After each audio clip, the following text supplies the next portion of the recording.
All right, good everybody. This is E. Marcel Pertu. Welcome to another edition of the Sports Inquirer Show. We're recording on June 28th, 2021. Hope all is well for you out in the world today. On today's broadcast, we're going to talk about professional soccer and the original free kick as Atlanta United 2, as well as the European soccer tournament is taking place.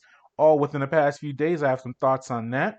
We'll transition to the backdoor cut with the NBA playoffs reaching the conference finals, as well as some coaching news, some hirings and firings. And finally, we'll go to the miscellaneous department where we will detail a major crash in a major event, as well as some auto racing news. As always, if you want to follow everything that we're doing, head to the mothership, thesportsinquirer.net.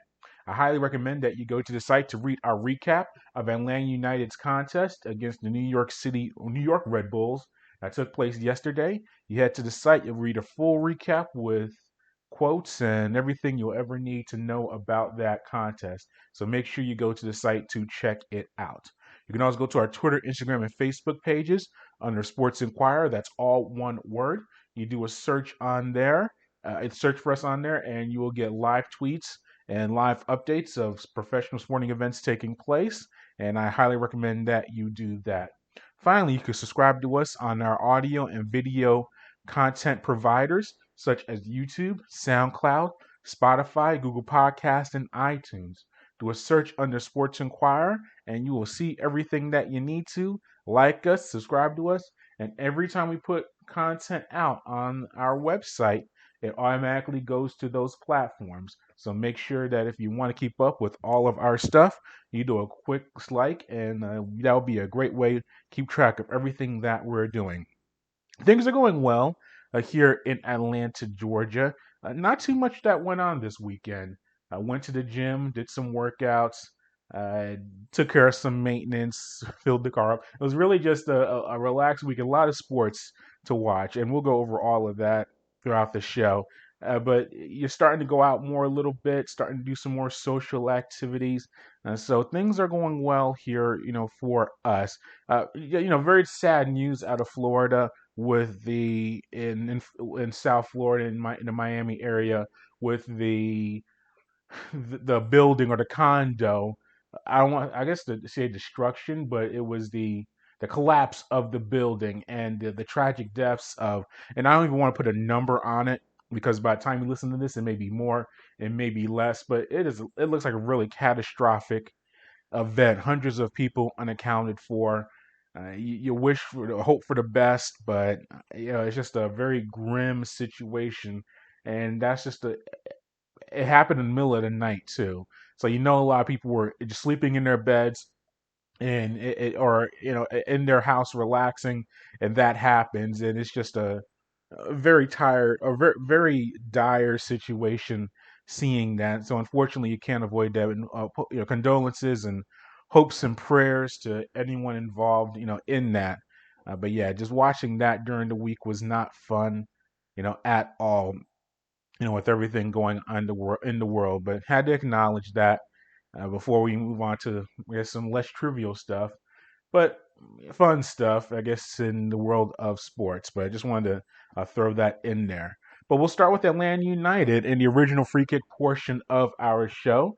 They faced the New York Red Bulls on June 27th and finished with a 0-0 home draw against the Bulls. Despite outshooting at the New York 13-8 in the contest and having a possession percentage of 61.9 in the contest, Atlanta was unable to break through with the draw, unable to break through with the goal, and it ended up in a draw. Now, Atlanta, who now sits at 12 points in MLS play, did stay undefeated through the first 5 home matches of league play, while New York earned its first away points in Major League Soccer play this season. Here's Atlanta manager Gabriel Heinze on the match.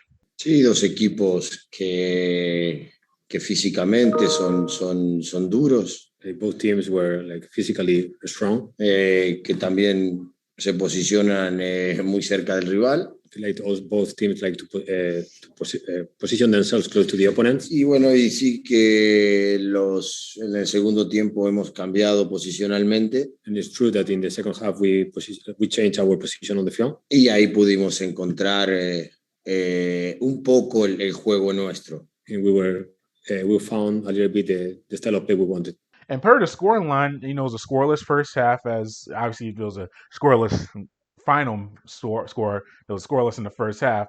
Atlanta did have some opportunities to get some chances to score. Best one came in 44th minute when Ezekiel Barco had a crossing shot from the left side of the penalty area, and it was saved by a diving attempt by New York Red Bulls goalkeeper Carlos Cornell. The New York did have a three-man back line, which I think was maybe something a little different than Atlanta expected. Here is Heinze on combating that three-man back line. Y los cambios, bueno, fueron de posición, ¿no? Ellos estaban jugando con una línea de 3, entonces centralizamos un poquito más a Eri López y jugamos laterales con laterales externo y bueno, y en el medio lo centralicé un poquito más a Marce con ese porque nos faltaba ese juego interno y bueno, y ellos son jugadores que tenían más capacidad, ¿no? Entonces creo que ahí el equipo se posicionó mejor. What we did, because they play with a line of 3, is to put our wingers more like into the mid channels. We confront man to man our fullbacks, and also we asked Barco and Moreno to play into the mid channels to be able to help us in the build-up situations. New York's best chance came on a Winkleman Carmona shot in the first half that was saved by Brad Guzan. Now, Atlanta did have to make an adjustment on the fly when in the 37th minute, Franco Ibarra suffered a leg injury in the hamstring in that first half. I said in the 37th minute, he was replaced by Alan Franco. The move forced Atlanta to go to a primary three-man back line consisting of Miles Robinson, Santiago Sosa, and Anton Walks. Now, that actually did open up some things for Atlanta at that moment of the contest, but still were unable to score that goal. New York outshot Atlanta 4-3 in the first half, and Atlanta did have a possession percentage lead at 58.4 in the first half. New York looked to take the lead in the 68th minute of the contest on Kyle Duncan's point-blank shot on goal, but Brad Guzan was able to make a sprawling save and stop that shot. Atlanta did get a nice opportunity in the 78th minute when Brooks Lennon had a crossing shot into the goal, but it was stopped by a diving attempt by Cornell. The final push of the contest for Atlanta came in the 89th minute when Brooks Lennon's cross went into the penalty area, and Miles Robinson, an Atlanta defender, had a header attempt that hit the post in the 89th minute. And that was Atlanta's really top opportunity in the second half to score. Here is Miles Robinson on that header. Yeah, I mean, it was definitely frustrating. It hit off the post. There's nothing you can do besides, forget about it at this point. But it was definitely really frustrating for me. But, you just got to build off it and continue going forward. Now, we'll look at maybe the positive side of thing as for Atlanta is that it was a shutout. It was a clean sheet. And it's the third time in MLS play this season that Atlanta has not conceded the goal in the contest. Here is Robinson on the match. Oh, yeah. I mean, always keeping a clean sheet's good. So that's definitely something you can build off of. They had a few chances. Brad made some great saves, but so did their keeper. But overall, it was a competitive game. These guys obviously are high-pressing team, so it's never going to look pretty out there. That's just the way Red Bulls has always played. So we competed out there, so that's definitely something to, be proud of. The bad part, or maybe the negative side of things for Atlanta, is that they now sit in 10th place in the Eastern Conference standings. They've only scored 11 goals in 10 league matches. Here is Heinze on if he is worried about this lack of goal production. La falta de goles es es siempre preocupante.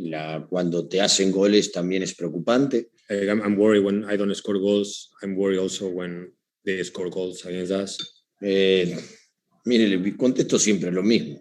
I always answer the same. A mí me han enseñado que de la única manera es el trabajo. The only way they teach me to improve is by work. Y yo voy a ir por ese camino. And I'm going to continue doing the same job. Sí que es verdad que si uno debe tener esa cuota también de suerte. Also, it's true that you need to have this piece of luck. Pero lo que hago yo es dedicarme y esforzarme. But what I do is try to dedicate and put as much effort as I can. And it was also the sixth tie of the season for Atlanta in those 10 league matches. Here is Heinze on the team continually being in these ties. A mí no me gusta empatar. First, look, I don't like to tie. Y segundo, yo construyo en las derrotas y en las victorias. And I like to build when I lose or when I win. Porque si yo estoy enseñando y estoy diciendo que yo voy a construir solamente en la victoria, creo que voy por un mal camino. I think I'm taking a right path if I'm only can help building the team when we win. Al contrario, soy de decir a mis jugadores, a mis hijos. I'm totally the opposite. I tell my players, also my son or my daughter, que las derrotas también se construye. That also when you lose, it helps you to keep building. Y lo respeto si usted tiene otro análisis, pero yo no. I respect, of course, if you have another analysis or other analysis. Al contrario, en las derrotas continúo. But like totally the opposite for me. When I lose is when I need to continue. No cambio. And I don't change. Y en las victorias cambio. And when I win is when I need to change. Yeah, and you just look at Atlanta. They're getting good build-up. They're getting good possession. Brooks Lennon has been a nice revelation as a winger and putting crosses into goal.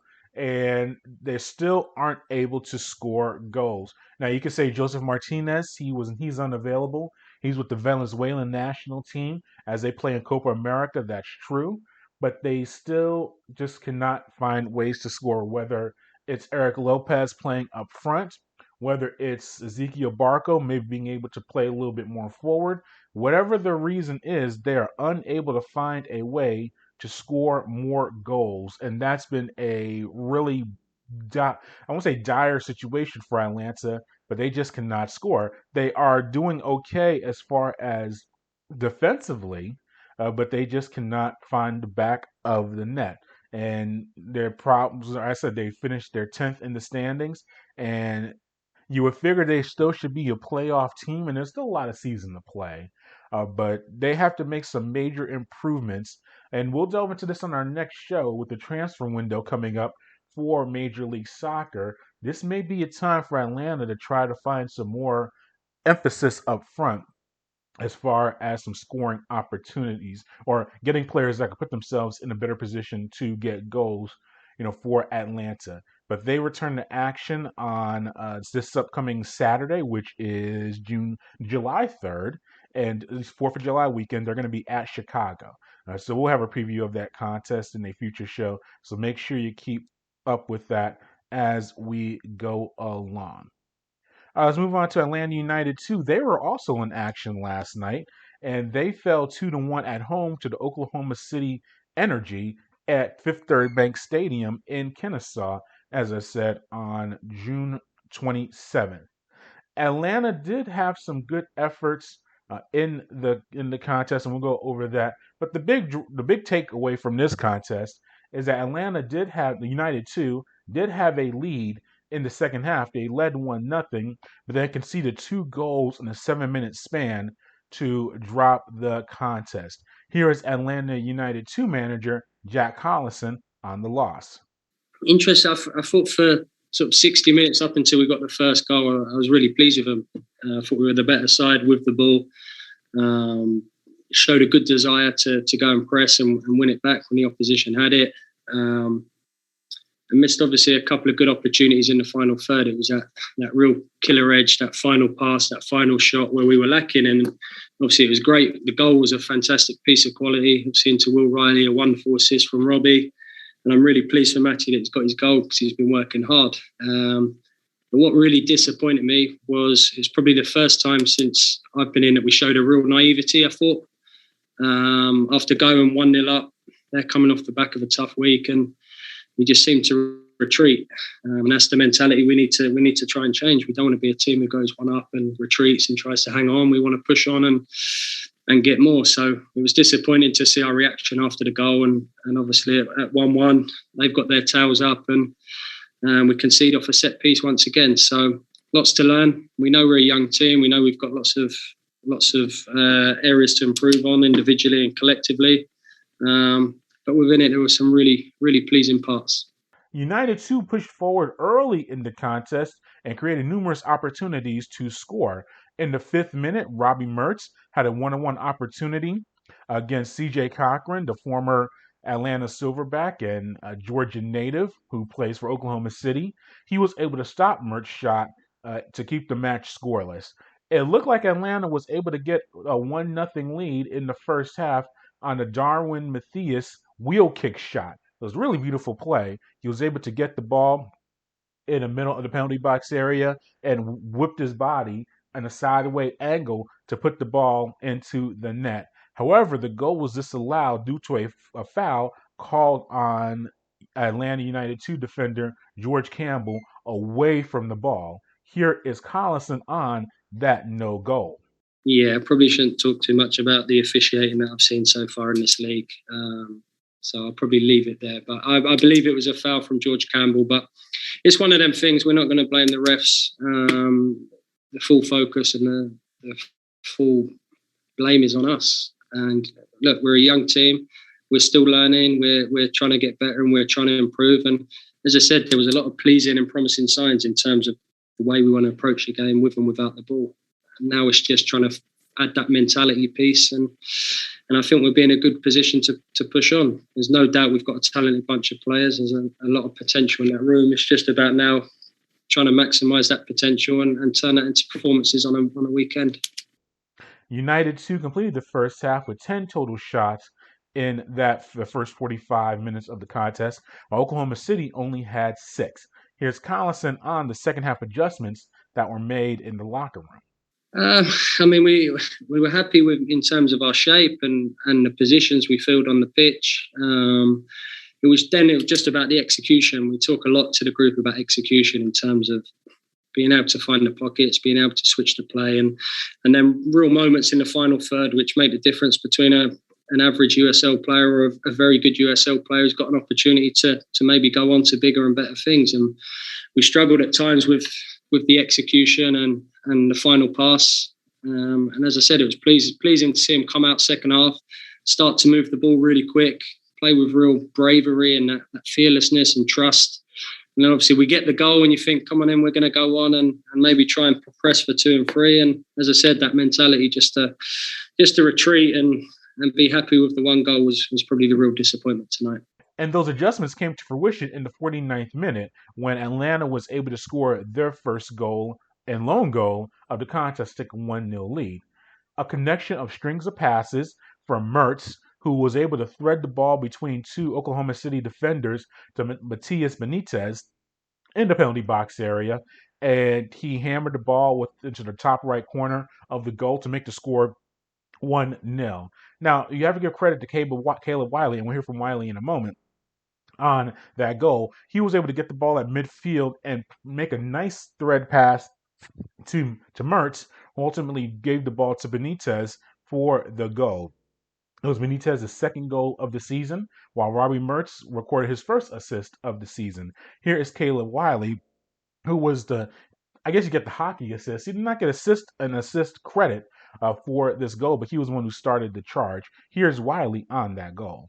Yeah, I think it was a bit of a continuation from the first half, to be honest. I think we were the better side in the first half, and a couple of chances that, particularly with myself, that I let go to waste. But we were getting in good spots, getting in good areas, and I think we knew that the chances were coming in the second half. So it was really nice to start on that foot to get a great goal from the run of play, as well as always kind of a notch in the belt of the team. So. I think it was a beautiful play, and hopefully there's more to come as we continue to get to know each other a little bit better. I think the chemistry has been improving and it's going to be really important that the movement and the connection up top in the front four, front five is there, and that was hopefully a sign of things to come, better things to come. Atlanta looked like they could have had a 2-0 lead in the contest when Benitez had a free kick in the 59th minute, but unfortunately for Atlanta, it hit the crossbar. Oklahoma City did even up the contest in the 71st minute on Tucker Stevenson's goal. He got the rebound off of an initial shot by Jamie Chavez for his teammate for Oklahoma City. Now, Atlanta United goalkeeper Rocco Rios Novo didn't make a save, but the ball rebounded right into the feet of Tucker Stevenson, and he was able to push the ball off in the rebound into the net to make the score 1-1. Oklahoma City took the lead for good in the 78th minute when Robert Coronada had a floating ball into the 6-yard box. Connor Donovan was able to redirect that pass with his right foot and put it into the net to make the score 2-1, and that's ultimately how the match ended. Remember what I said earlier in our recap is the Atlanta outshot Oklahoma City in the first half by a margin of 10-6. Well, if you look at the final statistics, Oklahoma City outshot Atlanta 17-15 in the final stats. So that means it was a major difference in the first half and second half for Atlanta, and just giving up more shots in that second half. And that ultimately was a big factor in the loss. And here is Caleb Wiley once again on the defeat. Well, I'm in here, so I haven't been in the locker room yet. But I think that's going to be one that stings, because I think, it's our third time playing OKC this season. Got a couple of decent results on the road against them, and we identified this as a game that is a big 3 points going forward. So, I think it's going to hurt a little bit for the group. We do have a young squad, so we really need to show some of the resilience in the next couple of weeks, because the games are coming thick and fast, and now is not the time to hang our heads. So it's got to be on to the next one, looking forward and trying to improve and put together a full 90-minute performance on Wednesday, because I think we all agree that wasn't quite the case tonight. Now, Atlanta United 2 does return to action on June 30th against the Birmingham Legion in Alabama. Here is Atlanta United player Chris Allen on the team looking to rebound after the loss. Yeah, well, luckily in football, you normally always get a second chance. And the huddle, basically, our focus is on Wednesday already. They're top of the league, so we need to bounce back. And what a hell of a game to bounce back from if we can get a result away from home at Birmingham. So our mind is already focused on the next game. Still taking away what we can do from this game, but especially going into the next game, can we take the positives and bring our game even more? On Wednesday was the gist of the huddle. Just keeping spirits high, because I know everyone is defeated after that. And it was a hard one to take, being 1-0 up. But yeah, the consensus is to bounce back on Wednesday. And we'll have a recap of that contest in a future show, and we'll preview it as well on a future broadcast. All right, move on to the Euros that are taking place right now. We're now into the round of 16. Czech Republic to beat the Netherlands. You look at this contest, and I know Delight got the red card that got him kicked out of the contest. But typical Netherlands, they look good in the group stage of a major tournament, and you think this is a year they can make a run, and they ultimately bow out to a very game Czech Republic team that, if you looked on paper, Netherlands is a better team as far as the talent and skill, but the Czechs, they found a way to advance, and they'll be moving on. Italy has looked really good as well. Did they win? No, they didn't win. I'll pull up the quarters right now. But I want to highlight Czech Republic, and then Belgium. They were able to get a win over Portugal. Obviously, Theo Hazard, the younger brother of Eden Hazard, he had a nice strike in the contest to give Belgium the lead, and they're ultimately able to hold on to that for the victory. You have to figure this is Belgium's golden generation of, you see some teams Like I look at it different ways as far as the golden generations. You have the past golden generation of Spain, the team that won multiple Euros and a World Cup. They're kind of at the very tail end of that group, and they're trying to rebuild and figure that out. Then you have even Italy. If you go further back to the 2000 and early part of 2010s to mid, and Italy has really been in a rebuilding process, which has had some stumbles, including missing qualification for the latest World Cup. But they are a team that's trying to do that. You have, or trying to get back to those glory days of the mid to from 2006 to 2010 11, including when they won the World Cup in '06.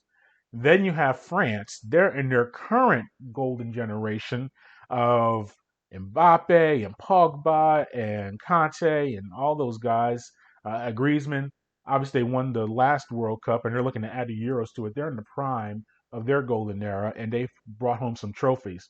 Belgium is in their generational talent era now as well, with De Bruyne, who's probably the top two or three midfielder in all of soccer.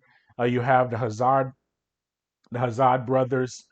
You have Lukaku, the striker who just won a Serie A title with Inter Milan.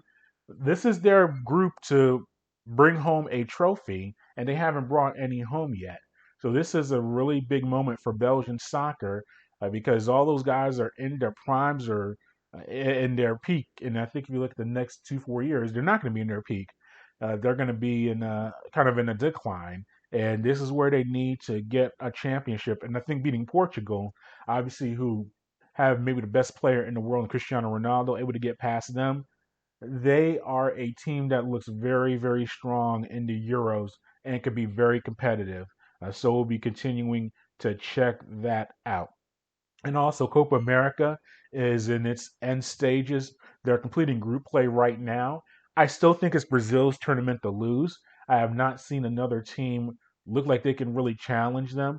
Obviously, Argentina, with anytime you have Lionel Messi on your team, you can't just ignore them.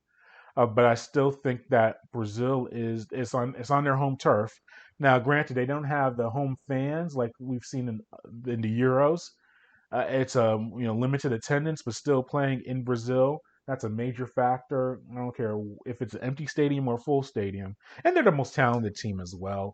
You look at that squad, and yes, I know there's the Chiles out there that and some others that will be competitive and give them some intrigue. But ultimately, I think this is Brazil's tournament to lose or to win, depending how you look at it.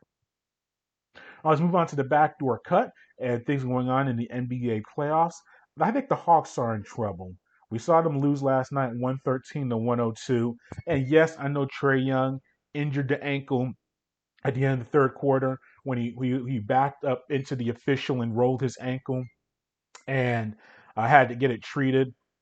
Here's my thought on that. Obviously, we don't want to see any injuries. And if we go back to our previous show or two, I went into a big diatribe about injuries are a part of sports. And I know LeBron James made a statement about the schedule and just the way things are structured, causing more injuries and ruining the playoffs. I disagreed with that. What I said is, and I'll say it again now, injuries are a part of sports. That's what makes it intriguing. If everyone was healthy and 100% every single time, the best teams will win all the time. The thing about sports is that you have adversity, you have elements that you have to deal with and adjust to, and want to see the athletes work with that. I will say though, we want to see the best teams out there in the best form. Like I want to see the top players play all the time, but I realize that injuries are a part of it. The thing about the Trae Young injury, yes, he got hurt, but several things. One, when he got injured, he probably was going to be substituted out anyway. The time that he was out to get treatment was his normal rest time. I think when you look at the way he's been in the rotation. So it wasn't like he missed the entire fourth quarter or an entire half of action. And it's like, yeah, that was a big factor in the loss. He played his normal minutes. He still got 39 minutes on the court. Was he compromised by the ankle? I'm sure he was, but he was out there playing. He still scored 35 points. Now, he only had 4 assists, And that's a low total for him. Remember, in this postseason, he's been averaging 30 points and 10 assists per contest. So the points, he got his points, but he did not get his assists. And that's partially due to the Hawks' inability to score and not having a good chance of making their shots. So I look at that as the factor of not being a major injury issue, the injury being a major issue. Their biggest issue is Khris Middleton scoring 38 points along with 11 rebounds in the contest, including 20 of those 38 points in the fourth quarter. That's the reason the Hawks lost the contest. It wasn't because of Trae Young's injury, and I didn't like the body language after the contest. His head was down. Now it was post match or post game, and as we always say, you got to be very careful listening to any athlete post game immediately afterwards because emotions are high, good or bad. So you have to look at it from an objective view. But I think him saying the ankle was hurt and he kept mentioning it in the post game press conference, you knew it was in his head. And I think he'll be okay for game four. That's going to take place tomorrow night on June 29th. But yeah, I think that the Middleton scoring all those points, especially in the fourth quarter, that was the major reason for Atlanta's loss in that. And then you have to look at them losing by 30 plus points in game two. I think Milwaukee is really starting to figure things out as a unit, and that's going to be very tough, for Atlanta to overcome. And I think also you're starting to see Bobby Portis get more playing time from Milwaukee. He had 15 points in 17 minutes of action. We're seeing Brook Lopez's minutes get diminished, and that's a good thing from Milwaukee. Now, Lopez is very useful in many capacities. Now, he still shoots too many three-pointers for my liking, but I think with the way Atlanta likes to play, with a little bit of smaller lineup, I know Capella's a big man, but outside of him, it's a lot of perimeter play. Bobby Portis is a very nice contributor for them off of the bench. So I think Budenholzer, the Bucks head coach, has figured out getting Portis involved in the rotation. That's a very good thing, for Milwaukee. But we'll see what happens with Atlanta. It would not surprise me if Atlanta wins game four, especially at home. It's going to be very desperate to get a victory. But I also think that Milwaukee's just the better team. And Giannis, I didn't even mention him through my recap. 33 points and 11 rebounds. He actually made some free throws in the contest. I like and respect to Atlanta. I enjoyed seeing the count and all the fans getting involved and trying to get him to get in his head with his free throws, but he made enough of them. And I think if he does that, even if he's 50%, now you want him to be in the 60s and 70s, he's a professional basketball player, but if he's in 50% range, I think that's enough for them to get by with as far as his poor free throw shooting. So I think that Atlanta is in a major tough situation, right now as we head towards game four tomorrow. I think Phoenix, I like the way Phoenix won their contest. They were able to defeat the Clippers 84-80 in game four of that series on Saturday night. We've seen Phoenix put up a lot of points in this postseason, but I think that type of game was a playoff type of victory for them. And their three top guys really showed out in the contest. You look at DeAndre Ayton, 19 points, 22 rebounds, just continually to be a major presence in the paint. And very interesting that way Ayton said. He said Chris Paul saved his career, or says the best thing that happened to him. You got to look at that I think I agree with that, because we look at that draft class of 3 years ago. We've talked about Luka Doncic so much. Trae Young, those two guys have been major players in this postseason. DeAndre Ayton is making his presence felt. Remember, he was the first overall pick in that draft, before Luka, before Trae, before Bagley, before Jackson, the forward in Memphis. He was the first overall pick, and he has had an up and down career there. Especially we look at 2 years ago, he got suspended for the usage of the PEDs, and that was a bad moment. And he's just had not been producing at a high level. Chris Paul goes there, and Chris had a big night as well. 18 points, 7 assists in the contest. Devin Booker had 25 points as well. But as much as Booker and Paul are getting accolades like they should for being a big reason for the Suns' resurgence, DeAndre Ayton has been, I think, the most important player in this postseason for the Suns. As I said, he gives you that inside play, which is so crucial because Booker and Paul, they're going to work the perimeter, and Cameron Payne as well. I mean, those guys are able to shoot their jumpers, do all their perimeter stuff, but they've become so much more lethal with getting that inside play. And it's a 19 points, 22 rebounds, just a big performance for him in Game 4. But defensively is where the Suns won that contest. Just being able to hold on to the lead, really control. Remember, he only scored 15 points in that fourth quarter, but he held the Clippers to only 14. So while they were struggling offensively, and if you look at the breakdown of their scoring, they scored less and less points in each quarter in that victory. 29 points in the first, 21 in the second, 19 in the third, and as I mentioned, only 15 points in that fourth quarter.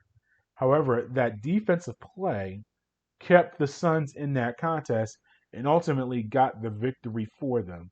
So, I mean, the Clippers, I know Kawhi Leonard's not playing, and that's not good, for LA. But I think even with Kawhi Leonard, it just seems like it's the Suns' year. They've been the most impressive, best team this entire postseason, and they're continuing to roll. And I would be very surprised if we don't see them in the NBA Finals. Let's hit on some quick coaching news in the NBA. I like the hire of Chanucey Billups in Portland as their new head coach. And if Damian Lillard's not happy about Chanucey Billups being in there, just trade Lillard. And it's this is not coming down on Lillard and mocking him or saying that he's a disgruntled player. He obviously has put in some work. He's become an all-star. He's a very, very good player in the NBA. But if Chanucey Billups is not your cup of tea or not the person that you want to be there, both parties should just move on. I like the hire of Billups. He obviously had a very solid professional playing career. Played for a championship squad with Detroit, but more importantly, he's been an assistant in the NBA. I think it's very important that with all these guys that get hired, and we're starting to see, I know some of these TV guys, and Chauncey did a lot of TV.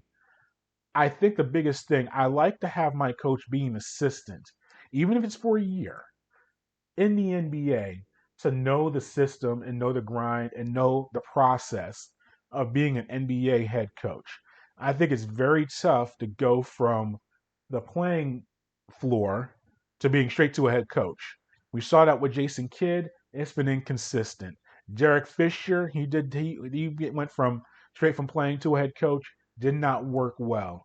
Steve Nash, verdict is out on him as far as Brooklyn goes. I like seeing a guy be an assistant. We've seen Billups be an assistant these past few years in the NBA. I think he's going to be a very solid head coach. He brings a name, and his reputation is very solid. I think he's going to do a good job in Portland. But I said, if Lillard is not happy with that choice, both the Blazers and Damian Lillard should find a way to part ways and move in another direction. I just mentioned Jason Kidd a few seconds ago. I don't like that hire by Dallas. We've seen what he's done in his career as a head coach. Not very good. We saw what he did in Brooklyn when he was in New York. Not a very good head coach.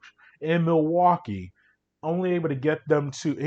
And I'll give him a little bit of credit. Giannis really became the player that he is now. You started seeing that development when Jason Kidd was there.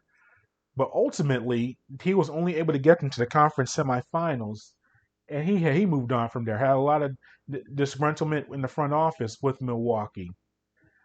And now he's going to be given the keys to Dallas, and with Luka Doncic, a top 5 player in the NBA. Look, I know he won a championship as a player with Dallas, so Mark Cuban trusts him. The owner of the Mavericks, and we know there's trust there, there's familiarity with it. Michael Finley is in the front office. Dirk Nowitzki is going to have an advisory role. So Cuban's trying to bring the band back together. In essence, bring these former players from the glory days of the Mavericks and trying to rebuild things and get things right with Luka Doncic, who is a generational talent. But I don't think Kidd is that answer because you've seen him not have success in previous stops. And I will throw this out there. If we're going to get mad at, if you look, I see a lot of my minority fellow journalists, they get mad at retreads with white coaches, such as Mike D'Antoni and some others. But D'Antoni's kind of the poster child for it. Why are we bringing him back? He's been a head coach at so many other places. Give a young black or young minority an opportunity, or a woman with Becky Hammon, and give her an opportunity, which I completely agree with.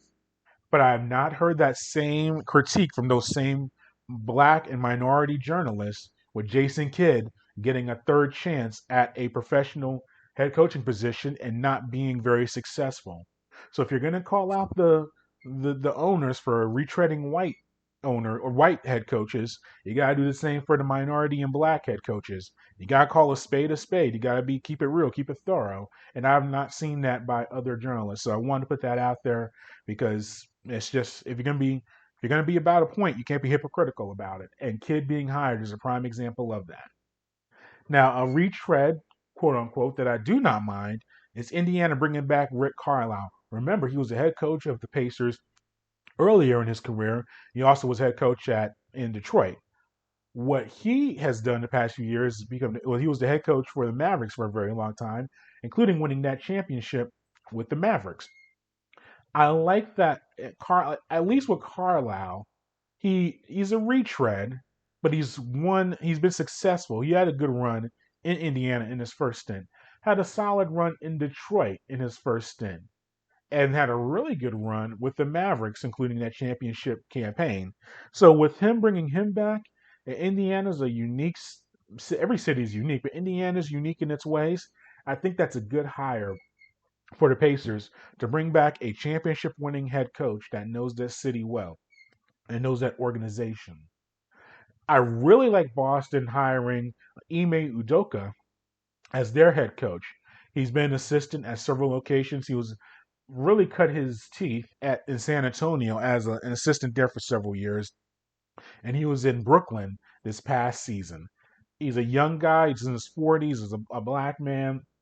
And I did all the minority stuff about a minute or two ago, so I have to acknowledge that he's a black man. But I think it's a good hire, good for him, and good for the Celtics to go with that move. He's I said, first-time head coach, but he has that assistant coach experience that I like to see. So I think that's a very solid move for Boston. With the Celtics, it comes down to getting the most out of Tatum and Jaylen Brown. Whoever is the head coach has to find a way to get those two guys going. The past few years of Boston, they've had a lot of talent, just have not been able to put a consistent run together towards a championship. Danny Ainge has retired and moved on from the organization. Brad Stevens, the former head coach, he's now the team president, the head of operations. They have to find a way to get the most talent out of those two guys because they're signed long term and they're going to be there a while. So I think that Udoka, has the resume and a pedigree to be that type of guy. So I like that move. All right, let's wrap up with some miscellaneous department, some things in the world of sports outside of basketball and soccer. I did not like seeing that Tour de France crash in the first day of the event. And I've said this for years. I watched a lot on NBC. I don't like the fans being so up close. And yes, we've had debates about fans being back in the fold, but this is a very bad situation. And I've said it for so many years. You have those fans on the side of the riders, and every time I see one of those fans run alongside a rider or try to touch a rider, I hate seeing that because you can have an opportunity for a major crash. And if you didn't see it, the very first day of the tour, there was a woman holding up a cardboard sign. She crashed into the lead rider in a pack, and it caused probably 100 riders to crash in a major spill. And I just hate seeing that in a race. And now the tour is going to try to sue her I mean, that's a little harsh. Now, I will say this though: if I'm a rider and I got injured in that crash because of her, and I mean, I don't know what her economic situation is. I don't know if she is a millionaire or if she is a lower class financially. So I don't know how much money you're necessarily going to get from her, but yeah, the liability is it's rough, and it's just tough seeing that. And I just hope that the tour can find a way to have more. And I know they race all over the country, so they go to a lot of mountainous areas where there's less boundaries. But there has to be a better way than someone just holding up a sign like that and crash and causing that major crash. So that was disappointing to see. I do like this Formula One season because it's not and one transition to auto racing because it's not the Lewis Hamilton show anymore, at least so far this year. Now, look, Lewis is probably the greatest racer of all time, and we can have that debate with all of the guys that have I would say in this general, you have the Michael Schumachers, you have the Sennas, you have the Probst, you have guys who have been all timers that have won multiple championships. But Lewis is, at least in my watch in the past 20 years or so, the best racer I've ever seen. I caught on the tail end of the Michael Schumacher era, Ferrari and all of that, and then I transitioned into the Lewis Hamilton era, and we've seen other people win championships, Vettel's won and things like that. But Lewis Hamilton's the best ever, or at least the best in this generation. But it does get tiring seeing him win all those races with Mercedes. You want to see Ferrari make a run. You want to see Williams make a run, or whether it's you know Renault. You want to see all these teams have a chance to be competitive and make these races good. Red Bull has really stepped their game up this year. Max Verstappen won his fourth race of the season this past Sunday at the Stryian Grand Prix. So he now has 4 wins this season and is Red Bull's 4th win in a row this year. He now has an 18-point advantage over Hamilton, and with they've had 8 out of their 23 meetings or races so far this year. So they're not the halfway point, but they're getting close to it. And Red Bull has a 40-point lead over Mercedes in the Constructors' Championship. As I said, can Hamilton come back and return to glory and make up that deficit? I think he can. Now, you hear the word out of Paddock that Mercedes has seemed to move on from this season, are going to really put their efforts into building a better car for 2022. While Red Bull, obviously, they're top of the world right now, they're continuing to push for this season. Now, I don't think Mercedes is going to just concede the year and give up, but I guess they're going to pool their resources towards next year when they're going to have another revamping of the car, and just over the entire circuit's going to have to make adjustments to the new car regulations. But it's good to see at least some more competitive racing, from other teams, just besides Mercedes dominating. So I've enjoyed watching that. I'm getting into the Olympics. I'm slowly moving into it. I've been watching a little bit of the trials for the track and field and a little bit of the gymnastics. I know Simone Biles is just dominating, and I will say with her, and we'll have more time to talk about her as we get towards the Olympics when they take place in the next, few weeks. But her dominance in that sport, she may be the most dominant athlete in her sport ever. I'm not saying she's the most dominant athlete of all time. What I'm trying to say is I don't think I've seen an athlete dominate their particular sport over a long amount of time as much as she has. She already won 4 gold medals in the last Olympics. She's going to be in line to win the same amount this year. She is just I'm not a big gymnastics fan. I mean, I see a flip, and if you land, I'm happy. I think that's a good job. But you look at the score she puts up and the way she performs, it's a marvel to watch her at the advanced age of her early 20s. In life, obviously, she's not advanced, but in gymnastics, she is. But for her to keep up that commitment and to put different moves together, tremendous by her. So we'll be really checking her out, and really the rest of the Olympics as they move on through the next few weeks. So we'll be keeping track of all of that stuff. All right, that concludes today's show. Thanks for listening. As always, if you want to follow everything that we're doing, head to thesportsinquirer.net, where you get all of those content information that we discussed earlier in the show. You can also go to our social media platforms, Twitter, Instagram, and Facebook under Sports Inquirer. And then finally, subscribe to us on YouTube, SoundCloud, Spotify, Google Podcasts, and iTunes under the Sports Inquirer. Until next time, good fight, good night, be safe.